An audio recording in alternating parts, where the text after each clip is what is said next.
Adam hamısını cavabını versin. Uşaqları ki belə günə salmısın. Görüntülər Nəsimi rayonu 46 nömrəli tam orta məktəbdəndir. Mayın 17-si məktəbin 4C sinifinin şagirdləri saat 9:00-da monitorinq imtahanına girsələr də, imtahan vərəqələri onlara 3-4 saat sonra paylanılıb. Bunu Baku TV-nin qaynar xəttinə şikayət edən valideynlər deyir. 5 saatdan sonra uşaqlığı qaytarmalısınız da necəni?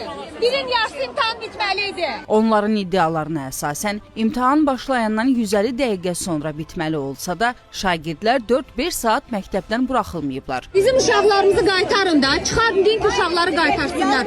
Biz valideyn istəmirik ki, 5 saat sonra uşaq imtahan yazsın. 9-dan uşaqlar oradadır. Məktəbin qarşısında gözləyən valideynlər bu haldan narahat olaraq övladlarının buraxılmasını tələb ediblər. Buna görə də onlarla məktəb işçiləri və imtahana nəzarət edən təhsil idarəsinin əməkdaşları arasında gərginlik yaşanıb.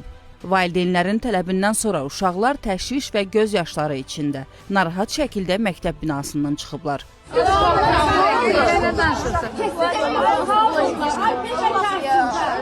Dördüncü sinif şagirdləri bildiriblər ki, imtahan vərəqələri təqdim olunana qədər onlar sinif otaqlarında gözləməli olublar. Beləliklə də şagirdlərə sualları cavablandırmaları üçün verilən 150 dəqiqəlik imtahan müddəti tam olaraq təmin olunmayıb. Uşaqlar cəmi 60 dəqiqə ərzində imtahandan çıxmağa məcbur olublar. Məsələ ilə bağlı Bakı şəhəri təhsil idarəsindən isə bildirilib ki, mayın 17-sində 4-cü sinif şagirdləri üçün keçirilən monitorinq zamanı bir imtahan mərkəzində qısa müddət ərzində yaranan texniki məsələlərlə bağlı operativ tədbirlər görülüb.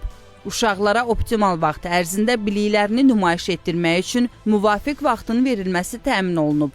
Monitorinq şəffaf şəkildə keçirilib və heç bir əlavə ajotaj yaranmayıb.